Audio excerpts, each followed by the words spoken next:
Bismillahirrahmanirrahim. Assalamualaikum warahmatullahi wabarakatuh. Waalaikumsalam warahmatullahi wabarakatuh. Ya dulu biar semangat. Selamat pagi semangat. Ya semangat. With you ulangi ya. Kita ulangi lagi, selamat pagi semangat. Pagi. Yes semangat with you. Terima kasih semuanya yang sudah hadir. Oke, sekali lagi saya mengucapkan terima kasih kepada teman-teman yang sudah hadir dalam kegiatan diseminasi untuk memenuhi tugas PKG PJOK Provinsi Banten saya, yang dimana di sini saya akan membuat suatu rancangan program, ya, yaitu melanjutkan dari rencana tindak lanjut. Sebelum itu saya ingin mengucapkan terima kasih kepada Bapak Kepala Sekolah, Bapak Musalim PD, Bapak Ibu Wakasek, serta guru-guru dari Kumpul ini yang saya cintai, yang saya banggakan. Langsung aja di sini kenapa saya membuat rancangan program berbasis proyek melalui komunitas belajar, bahwa saya seringkali melihat bahwa antusias anak-anak dalam melakukan aktivitas fisik ini masih kurang. Ya, minat dan motivasi mereka dalam bergerak, berolahraga, dan turunnya kebugaran, yang dimana kita lihat banyak sekali laporan-laporan absensi bahwa anak-anak kita banyak yang sakit akibat kelelahan. Ya, ini adalah rencana tindak lanjut saya atau RPL, rancangan program berbasis proyek melalui komunitas belajar, dibuat oleh saya sendiri, Dr. Rosi Wijaya SPD. Oke, next. Tujuan dari pembelajarannya dari segi kognitif adalah peserta didik mampu menganalisis masalah kesehatan remaja terkait gaya hidup sedentary, merancang solusi kreatif, dan mengevaluasi efektivitas solusi tersebut. Kemudian dari psikomotor, peserta didik dapat merancang dan melaksanakan program olahraga yang sesuai dengan kebutuhan individu dan kelompok, serta mempresentasikan hasil kerja kelompok yang efektif. Peserta didik memiliki kesadaran akan pentingnya hidup sehat, bertanggung jawab terhadap kesehatan diri sendiri dan orang lain, serta mampu bekerja sama dalam tim. Ya, jadi antara kolaborasi peserta didik mampu menyadarkan perhatian serta tanggung jawab terhadap kesehatannya sendiri. Ya, next. Kemudian ini adalah latar belakang yang melihat dari aspirasi, suara, dan pilihan dari peserta didik saya, terutama untuk peserta didik kelas 11. Tentunya di sini juga ada kepemilikan murid. Murid bebas memilih peran dalam proyek, menyuarakan ide, dan memimpin pelaksanaannya. Jadi nanti teman-teman hanya mendampingi saja, yang bisa sebagai fasilitator proses jalannya kegiatan. Nanti apa yang mereka perlukan dan butuhkan kita coba bantu. Tapi pada pelaksanaannya peserta didik full, itu adalah milik mereka.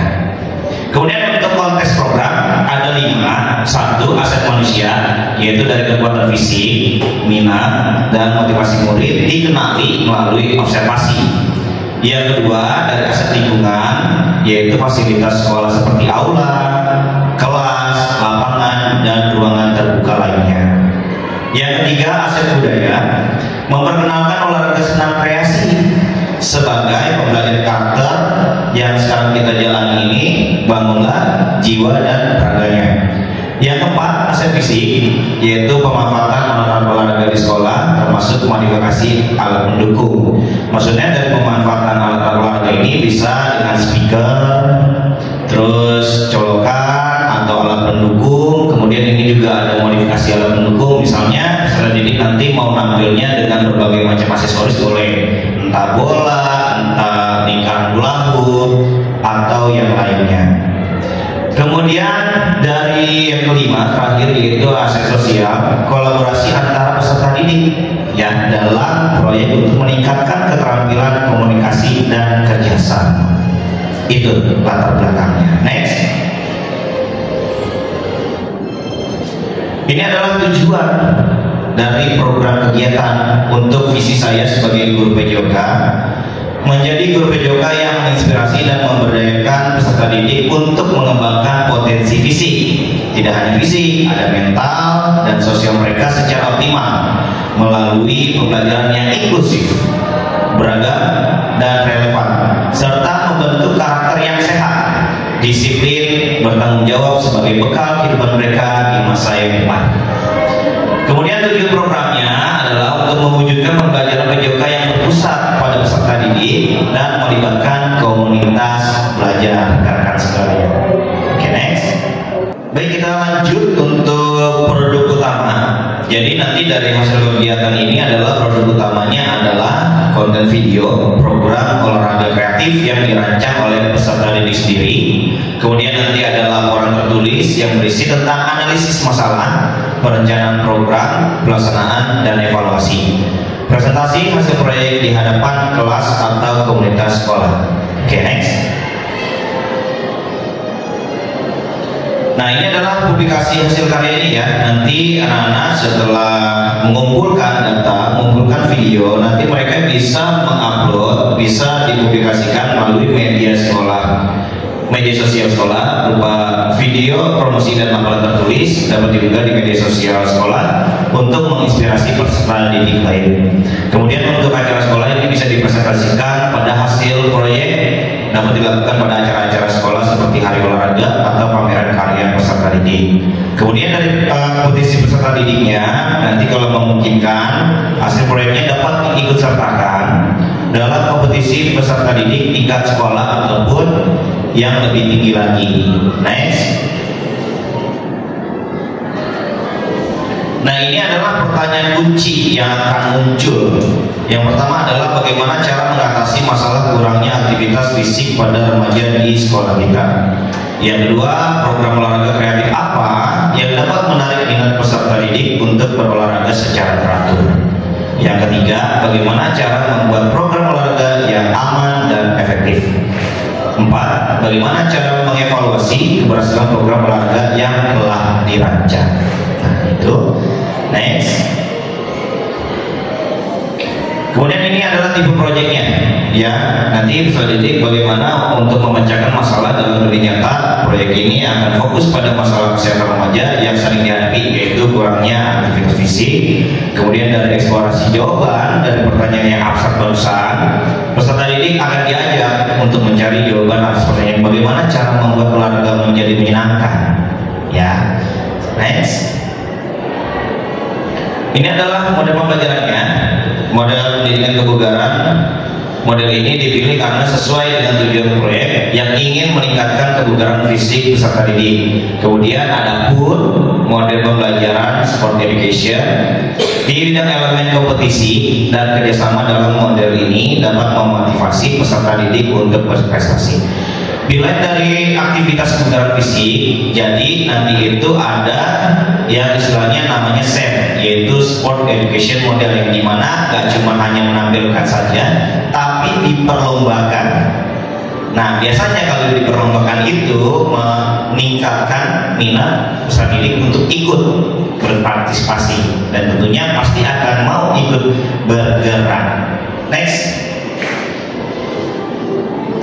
Nah, ini adalah targetnya, yaitu peserta didik, seluruh peserta didik kelas 11 dulu sebagai prototipe. Nanti kalau ini berhasil, ini bisa dilakukan di tingkat baik kelas 10 maupun di kelas 12. Next. Ini perkiraan waktu pelaksanaannya, durasinya 6-8 minggu. Tahapannya untuk minggu yang pertama sampai kedua, peserta didik mengidentifikasi masalah dan merumuskan pertanyaan proyek. Minggu ketiga sampai keempat merancang program olahraga seperti senam kreasi ataupun zumba. Kemudian minggu kelima sampai ke-6 kita melaksanakan program olahraganya, dan minggu terakhir yaitu minggu ke-7 sampai ke-8 kita evaluasi dan presentasi hasilnya. Next. Nah, ini adalah mata pelajaran yang akan terlibat. Ada 3 untuk sementara ini ya. Nanti mungkin saya akan meminta bantuan dari kombel-kombel yang lain supaya bisa ikut berpartisipasi dan ikut membantu untuk jalannya kegiatan peserta didik. Yaitu yang pertama adalah guru TIK, yang kedua guru bahasa Indonesia, yang ketiga adalah guru matematika. Oke, next. Nah, ini adalah kategori dari intrakurikuler.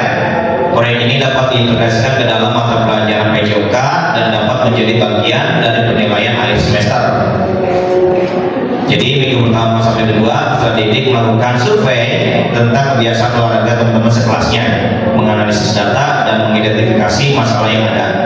Minggu ketiga sampai keempat, peserta didik dibagi menjadi kelompok kecil, tentunya untuk nanti menampilkan senam kreasi kelompok untuk merancang program olahraga yang kreatif dan menarik seperti senam aerobik atau zumba. Minggu 5 sampai 6, setiap kelompok melaksanakan program olahraganya masing-masing dan mendokumentasikan kegiatan. Jadi mereka latihan, mereka juga yang mendokumentasikannya berupa foto maupun video. Kemudian minggu 7 sampai 8 terakhir, setiap kelompok membuat video promosi dan laporan tertulis, kemudian mempresentasikan hasil kerjanya di depan kelas. Jadi pada saat kegiatan penampilan hari finalnya, mempresentasikan senamnya itu sambil divideokan per kelompok, ya. Oke, next. Ini adalah integrasi dengan KBS. KBS apa sih? KBS adalah komunitas belajar sekolah. Yang pertama ada nilai-nilai yang ditanamkan, yaitu kerjasama, kreativitas, tanggung jawab, disiplin, sportivitas, dan peduli terhadap kesehatan. Kemudian yang kedua, pembelajaran. Peserta didik diajak untuk belajar tentang pentingnya hidup sehat, cara menjaga kebugaran tubuh, dan bekerjasama dalam mencapai tujuan bersama. Oke, next. Nah, ini adalah dari tabel yang menggambarkan karakteristik pembelajaran berbasis proyek yang dirancang. Tentunya untuk pelajaran yang menjadi lokomotif adalah guru PJOK. Terus kemudian ada mata pelajaran lainnya yang terlibat, ada bahasa Indonesia, matematika, dan TIK. Kemudian di sini peran yang terlibat tentunya kalau untuk guru PJOK sebagai fasilitator utama, yang nanti untuk rancangan, proses, pelaksanaan, kemudian penampilan terakhir dan evaluasi ada di guru PJOK dulu. Kemudian ada di guru bahasa Indonesia membantu dalam menyusun laporan, tapi nggak cuma hanya laporan aja. Jadi kan nanti peserta didik juga akan mempresentasikan. Nah, itu adalah istilahnya membantu peran peserta didik untuk bagaimana caranya berbicara di depan umum atau public speech. Ya. Kemudian ada guru matematika yang akan membantu kita dalam menganalisis data, meningkat atau tidak nih dari kebugaran peserta didik.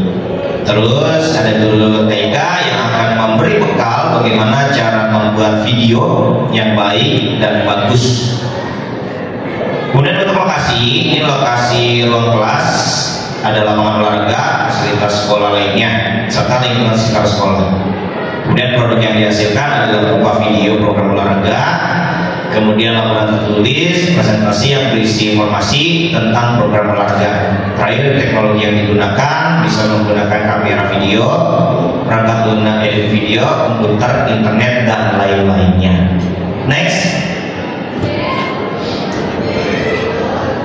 Nah, ini adalah lanjutan dengan tabel gambar besar dari pembelajaran berbasis proyek tingkat satuannya SMA, kelasnya kelas 11, temanya sains, teknologi, dan olahraga. Topiknya adalah kerja kelompok peserta didik sekolah dalam kegiatan kebugaran.